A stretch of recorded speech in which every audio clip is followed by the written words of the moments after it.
Pessoal, agora a gente vai resolver algumas questões referentes à aula passada, que era da estrutura do Sistema Financeiro Nacional. Começando com essa daqui que está na tela para vocês, que diz o seguinte: o Sistema Financeiro Nacional atua na intermediação financeira, ou seja, no processo pelo qual os agentes que estão superavitários, com sobra de dinheiro, transferem esses recursos para aqueles que estejam deficitários, com falta de dinheiro. Então percebam que a nossa Sebrasp aqui, ela definiu a intermediação financeira, também definiu os agentes superavitários, dizendo que são aqueles que estão com sobra de dinheiro, e ainda definiu os agentes deficitários como aqueles que estão com falta de dinheiro. Assim, ó, definição perfeita. É exatamente isso. A intermediação financeira, conforme a gente viu em aula, é esse local em que a gente vai ter um encontro daqueles que têm dinheiro sobrando, também chamados de credores ou agentes superavitários, com aqueles que têm dinheiro faltando ou que estão precisando de dinheiro, que são os tomadores de recursos ou então os agentes deficitários. Foi tudo que a gente viu em aula, então questão correta, essa nossa primeira aqui. Na época era CESP, né? Hoje já é Sebrasp. Bom, segunda aqui. O Sistema Financeiro Nacional é composto por dois subsistemas, o normativo e o de intermediação financeira. São órgãos do subsistema normativo. Então aqui a gente também tem essa definição que ela vem aí dos livros, né, que fala sobre o subsistema normativo e de intermediação. É diferente daquela classificação que a gente viu pelo Banco Central, que ele traz órgãos normativos, supervisores e aí os operadores. Aqui a diferença é que ele está unindo os supervisores com os normativos. Então, pensando no mercado de moeda, crédito, capitais e câmbio que a gente viu na última aula, a gente vai falar do subsistema normativo como Conselho Monetário Nacional, Banco Central e CVM, esses três. Então a gente tem que buscar esses três aqui, ou então um daqueles que estão na direita, né? Mas provavelmente a questão ela vai ir nos que estão na esquerda.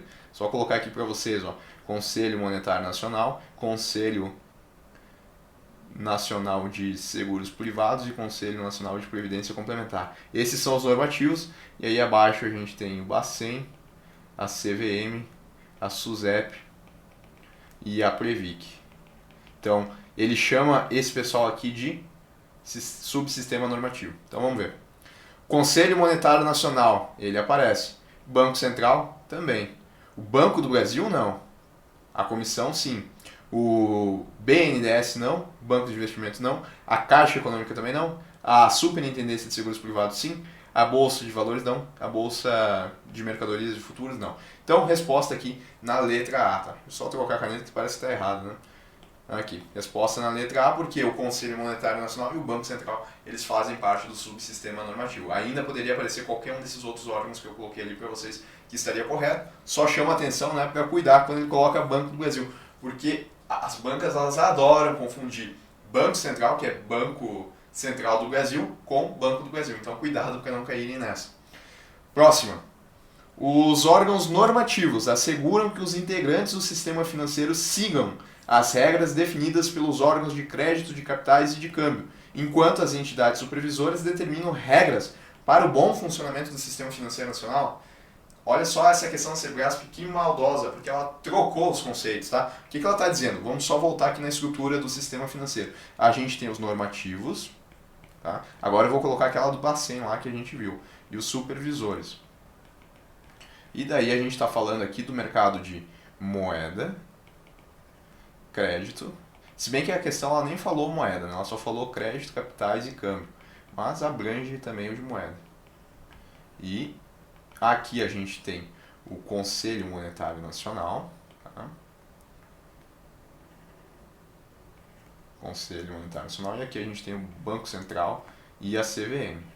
Bom, a questão ela está dizendo o seguinte, que os órgãos normativos, ou seja, o Conselho Monetário Nacional, assegura que os integrantes do sistema financeiro sigam as regras definidas pelos órgãos de crédito, capitais e câmbio, enquanto as entidades supervisoras, ou seja, o Banco Central e a CVM, eles vão determinar as regras para o bom funcionamento do sistema financeiro nacional? Não, é o contrário, né? Quem vai determinar as regras para o bom funcionamento do sistema financeiro nacional são os órgãos normativos. E se a gente está falando dos órgãos de crédito, capitais e câmbio, daí só tem o Conselho Monetário Nacional mesmo. Ele vai definir as regras para que os agentes supervisores, Banco Central e CVM, elas cumpram. Então, eles cumpram, né? Então, essa resposta aqui é errada.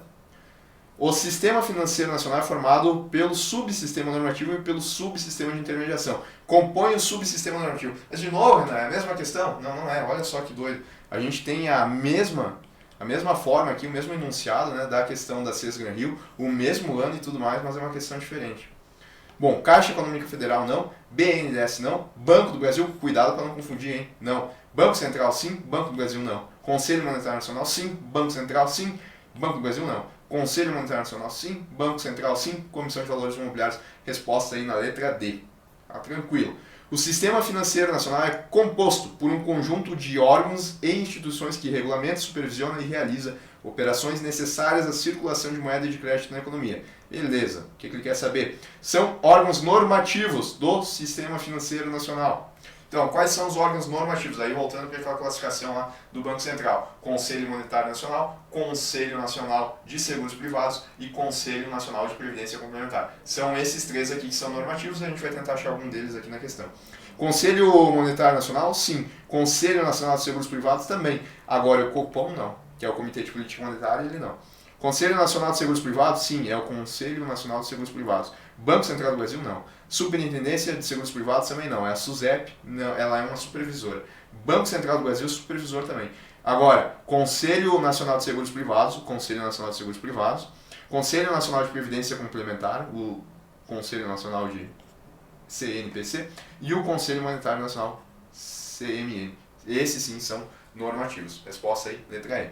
Atualmente, o Sistema Financeiro Nacional é composto por órgãos normativos, entidades supervisoras e por operadores. Um dos órgãos normativos que compõe o Sistema Financeiro Nacional, olha só como as bancas elas gostam de cobrar quais são os órgãos normativos, quais são os órgãos supervisores. Então tem que estar afiado. E não é um assunto difícil, né? Vamos convenhar. É só lembrar ali o esqueminha que não tem erro. Bom, BNDES não, Banco Comercial não, Conselho Monetário Nacional, sim, Bolsa de Valores não, SUSEP não. Lembrando que a SUSEP, hein, ela é supervisora, tá? Supervisora. Vou colocar aqui do lado porque eu não falei lá no esquema. O spread bancário, também chamado de margem bancária, há um outro nome aí para vocês também, margem bancária. Corresponde ao... Bom, quando eu falei do spread bancário, a gente viu aquele desenho, né, que tinha o bonequinho superavitário, o bonequinho deficitário, eles procuravam um banco que fazia intermediação financeira. Daí o banco ele cobrava um pouquinho a mais do agente deficitário e pagava um pouquinho a menos para o agente superavitário. Essa diferença do pouquinho a mais para um pouquinho a menos era o spread bancário, que eu disse para vocês que é quase como se fosse o lucro do banco, mas eu falei para vocês não interpretarem como lucro do banco, porque ainda tem algumas despesas que ainda vão incidir sobre e era para vocês considerarem mais como uma receita. Mas a definição eu falei para vocês é essa, é a diferença entre o que o banco ele paga, aliás, o que ele recebe do agente deficitário e o que ele paga para o agente superavitário. Essa é a diferença. E eu falei em pé que já tinha caído em prova, tá aí a questão, tá? É o lucro bancário? Dá vontade de marcar, né? Mas não. Taxa de captação dos bancos também não. Taxa de aplicação paga aos investidores também não. Diferença entre a taxa de juros cobrada e a taxa de juros paga pelos bancos é isso aí. Como é que funciona, né? Por que ele falou taxa de juros aqui? Porque a gente tem aqui, né, o bonequinho aqui, a instituição financeira aqui, o bonequinho aqui. Esse daqui está precisando de dinheiro. Esse daqui está sobrando. Bom, esse daqui ele vai pegar R$1.000, certo? E depois ele vai ter que pagar de volta. Só que ele vai pagar, vamos colocar 1.100. Ou seja, aqui o banco ele cobrou 10%.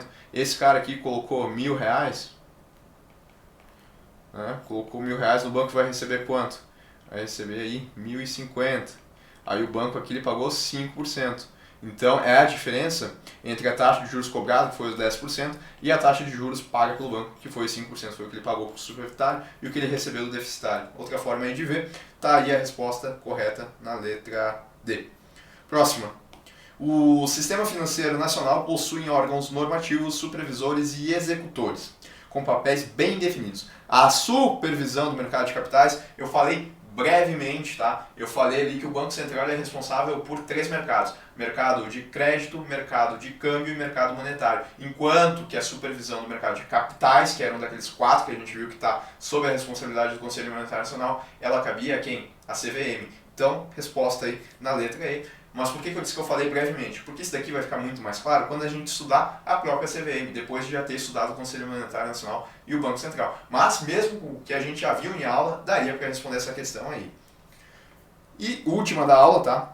O sistema financeiro nacional é dividido em segmentos especializados e um dos ramos de maior importância é o mercado de crédito, responsável por... Bom, eu não mostrei ali para vocês que o sistema financeiro nacional era dividido em diferentes mercados, a gente não está falando de tudo isso desde o começo aqui da resolução das questões. Sim, né? A gente tem mercado de crédito, capitais, câmbio e monetário, e ainda tem o mercado de seguros privados e de previdência complementar fechada, tá? São os mercados aí, os principais mercados que a gente tem no mercado do sistema financeiro nacional. Ele está pedindo a respeito do mercado de crédito. Eu não dei o exemplo para vocês de quando eu vou pegar crédito, que isso acontece no mercado de crédito, quando uma empresa vai pegar dinheiro emprestado para financiar suas atividades produtivas, isso não acontece no mercado de crédito. Então é isso, é onde o pessoal pega recursos emprestados para, enfim, para fazer o que eles desejam. Vamos ver. Fornecer recursos para o consumo das pessoas em geral e para o funcionamento das empresas. Tá aí a resposta, tá? É justamente isso. O mercado de crédito ele vai fornecer recursos para o consumo das pessoas em geral e para o funcionamento das empresas. As empresas vão pegar dinheiro aqui para suas atividades. Fornece a economia papel moeda e moeda escritural, aquela depositada em conta corrente? Não, aí a gente está falando do mercado monetário. Permite às empresas em geral captar recursos de terceiros e, portanto, compartilhar os ganhos, os riscos. Está falando do mercado de capitais, que eu disse para vocês que envolve as empresas de um lado e os investidores de outro. Facilita a compra e venda de moeda estrangeira, aqui é o mercado de câmbio. Permite operações em mercados futuros, aí é o mercado de capitais. Então veja que legal essa questão, né? Porque ela trouxe aí diferentes definições de diferentes mercados, mas a que correspondia ao mercado de crédito está aí na letra A. Bom, terminamos assim então a resolução de questões dessa aula e a gente volta aí para as próximas. Até lá!